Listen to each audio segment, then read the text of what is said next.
Hi friends, ನೋಡಿ ಈರುಳ್ಳಿ tomato ಹಸಿಮೆಣಸಿನ್ಕಾಯಿ ಹಾಕ್ಸ್ಕೊಂಡಿದ್ದೀನಿ ಜೋಳಿಕಾಯಿ ಪಲ್ಯ ಮಾಡೋಕ್ಕೆ. ಜೋಳಿಕಾಯಿ ಕ್ಲೀನಾಗಿ ಎಣ್ಣೆಲಿ ಹುರ್ಕೋಬೇಕು. ಇದು ಬೀನ್ಸು ಕ್ಲೀನಾಗಿ ವಾಶ್ ಮಾಡ್ಕೊಂಡು ಇಟ್ಕೋಬೇಕು.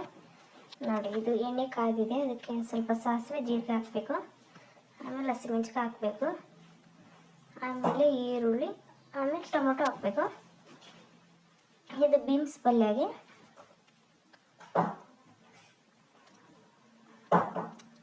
ಚೀನ ಡ್ರೈ ಆಗಬೇಕಾಗಲ್ಲ. ಆಮೇಲೆ ಜೋಳಿಕಾಯಿ ಹಾಕಬೇಕು. ಇದಕ್ಕೆ ಬೀನ್ಸ್ ಹಾಕಬೇಕು.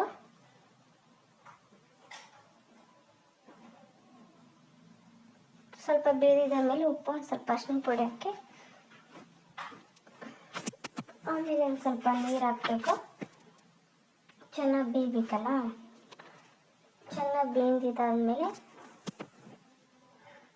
ಸ್ವಲ್ಪ ಕೊಬ್ಬರಿ ಹಾಕಬೇಕು. ಕೊಬ್ಬರಿ, ಸಾಂಬಾರು ಪುಡಿ, ಗುರಾಳ್ ಪುಡಿ. ಇದಕ್ಕೂ ಅಷ್ಟೇ, ಬೀನ್ಸ್ ಪಲ್ಯಗೂ ಹಾಕಿ ಸ್ವಲ್ಪ ನೀರು ಹಾಕಬೇಕು. ಸ್ವಲ್ಪ ಬೇಯಬೇಕಲ್ವಾ. ಫೈನಲಿ ಈ ರೀತಿ ಆಗಿದೆ ನೋಡಿ.